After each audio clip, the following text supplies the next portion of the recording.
Okay, so this is take two. Because I did like the first 3 minutes of this video thinking that the camera was recording, and it totally wasn't. But anyway, this video I basically want to talk about the Wiccan Rede as I see it. What each, not really each, but what some of the phrases and the mean, and elaborate on some of the things that may be harder to understand, and eventually tie it all together into a very simple to live by kind of law. And also to explain that the Wiccan Rede, though it is the Wiccan law and what you should live by, it doesn't insist anywhere that you have to listen to every little thing inside of it. It just kind of asks that you do. It doesn't insist that you must. Even though it does use the word must, the way it is used isn't used in a you have to kind of way. So I'll get into that. But let's just get started. At the very beginning it says, "Abide within the law you must, in perfect love and perfect trust. Live you must, and let to live, fairly take and fairly give." Basically what it means here is, it kind of starts with that must statement, that you must. But it also, after that, says in perfect love and perfect trust, which means if you don't believe in, like, wholeheartedly and in perfect love and perfect trust, something that is being said within the Rede that they say you must do, it doesn't want you to do it. It doesn't want you to do anything without doing it in perfect love and perfect trust. So by using the word must followed by that type of statement, it's saying that do what you believe is right within the scope of reason. That kind of statement. And then to live you must, and let to live, fairly take and fairly give. It's saying to live your life the way that you want it to be lived, but without taking advantage of others. Fairly take and fairly give means that life should be give and take relationship, and you shouldn't get everything you want and give nothing in return, or give everything and get nothing. It's that kind of thing. Now I'm going to skip some because some of it is very self-explanatory, and there's really no use wasting time going over each individual one.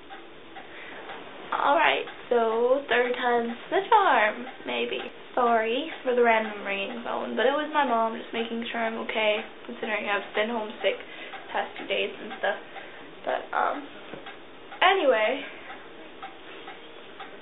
When the lady's moon is new, kiss the hand to her times 2. When the moon rides at her peak, then your heart's desire seeks. So, this is basically telling you how to go about the theme for your Esprit rituals. If you do new moon Esprit rituals, which I do, and I do recommend doing them, because some people are like, I don't know, against doing new moon Esprit rituals, but to me they're just as important as the full moon Esprit rituals. So anyway, with the basis to that done, as a new moon, the Rede says basically that is the time to honor the goddess. At the new moon, it's her time of death, and when the moon begins to wax again, that is her time of rebirth. So, as you honor the cycle of the god, during the Sabbath, honor the cycle of the goddess, the Esprit. So, at new moons, it's about her, about everything that has to do with the goddess in general, and honoring her, and celebrating her, and the cycle of life, death, and rebirth in general. And then, at the full moon, it's more about you, and getting things. That sounds kind of superficial, but getting things from the goddess, blessings from the goddess, and things like that. But you have to tie that all back into the fairly take and fairly give. You can't get anything from her if you don't give something to her, and you can't expect miracles yes, miracles do happen, but you can't expect things like that without you trying to make them happen yourself. And then the next two are about the four quarters and the elements and things like that. And then we talk about the different types of woods and skipping all of that.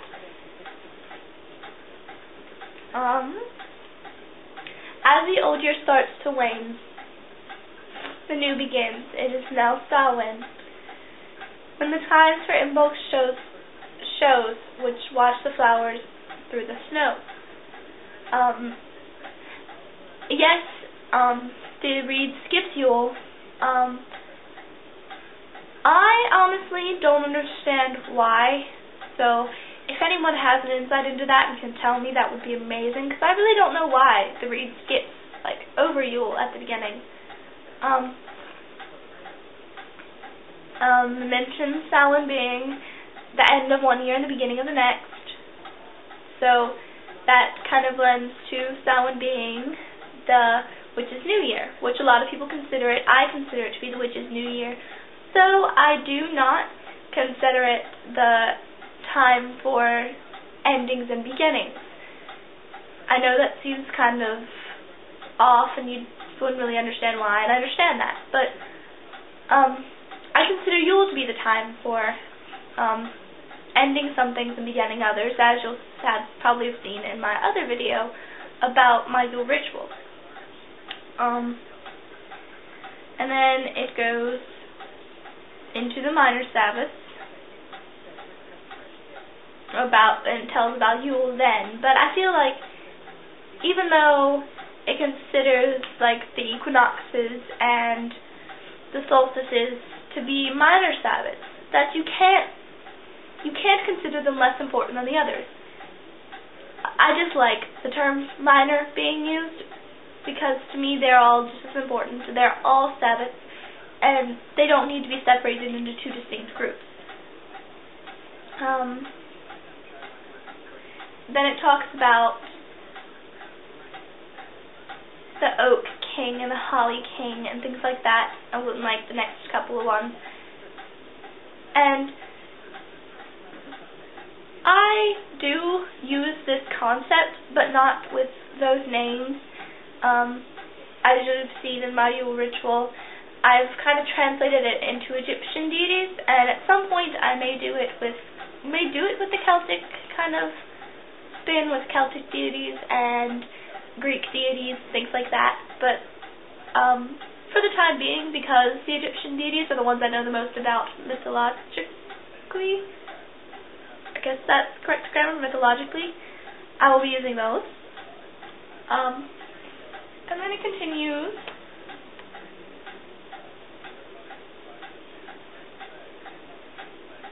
With the fool no season spend, or be counted as a friend. Merry meet and merry part, bright the cheeks and warm the heart.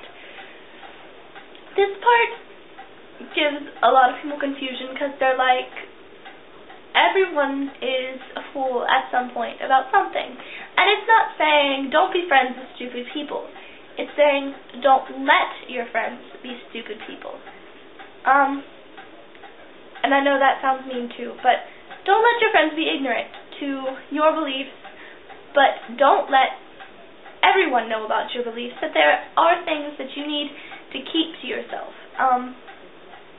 But it's better to let your friends in on what you believe and get them semi-acquainted and keep them from being ignorant about them than it is to completely hide who you are and risk the chance of them offending you or you offending them someday because they don't know where you stand on things.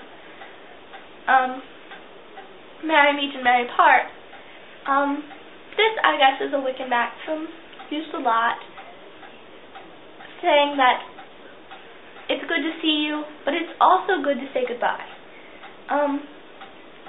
Not say goodbye forever, but say goodbye for now, because they know that it is not forever. Even if someone is dying and it is the last time you're going to say goodbye, they know that it is not a goodbye forever. Bright the cheeks and warm the heart. to that cheerfulness aspect that I so love and feel like it really needs to be a part of everyone's practice. So, mine, the threefold law, you should 3 times bad and 3 times good. When misfortune is now, wear the star upon your brow. This is 2 parts, really. 2 distinctly different parts. But, threefold law. I do believe in the threefold law, but I'm not the strictest person on it. I'm not saying that it'll always come back at exactly 3 times better or 3 times worse. But I also don't believe that in the exact karma thing where you get the equal amount back, because sometimes one action which may not seem bad at the time, and then you get something worse than that back. So that's not really karma where it's equal, or somebody's a threefold law where it's 3 times worse. So I'm kind of shaky on that aspect, but I do believe that what you do does come back at you, good and bad. The next part is, when misfortune is now, wear the star upon your brow. I know there might be people who disagree with me, but when they're talking about the star, they're talking about the pentacle, because the pentacle in general, which I am going to make a video on, the symbol in general, just because I could talk about it forever, but the pentacle, basically in its most, lowest levels, is a symbol of protection. And as a symbol of protection, they're saying here that when there's trouble, write it on your brow. Don't draw it on your forehead with a pencil or a pen or something like that, but during protection spells and rituals for protection, and just rituals in general, when you're invoking anything in or something like that, it is common that you will anoint yourself with oil by drawing a pentacle on your forehead or drawing some other symbol on your forehead. There's the 5-fold kiss, which I can also make a video on, but I'm not going to talk about that too much right now. And the next one, be true in love, this you must do, unless your love is false to you. Do unto others as you would have them do unto you. Be true to those you love as long as they are true to you. I myself have had a little bit of problems with this in the past. I have had tons of issues with love, and I know everyone has, and everyone will, but that I could talk about forever, so I'm not really going to. That's pretty self-explanatory. The last 2 lines. These 8 words the Rede fulfill, and ye harm none, do what ye will. When it comes to these lines, basically what they're trying to do, or the person who wrote this was trying to do, is sum everything that they just set up into one concise line that is so easy to follow, yet so hard to follow at the same time. And it just says, do whatever the hell you want, as long as you're not hurting anyone else in the process, or hurting yourself in the process. And that seems like such an easy thing to do, but when you start to think about it, it's not. You can't do a lot of the things you want to do because you hurt others in the process. You can't be selfish, because when you're being selfish, you're taking things from others that they would normally be getting because you want them so bad for yourself. So it's such a simple rule, but it's so hard to follow, and I think that's why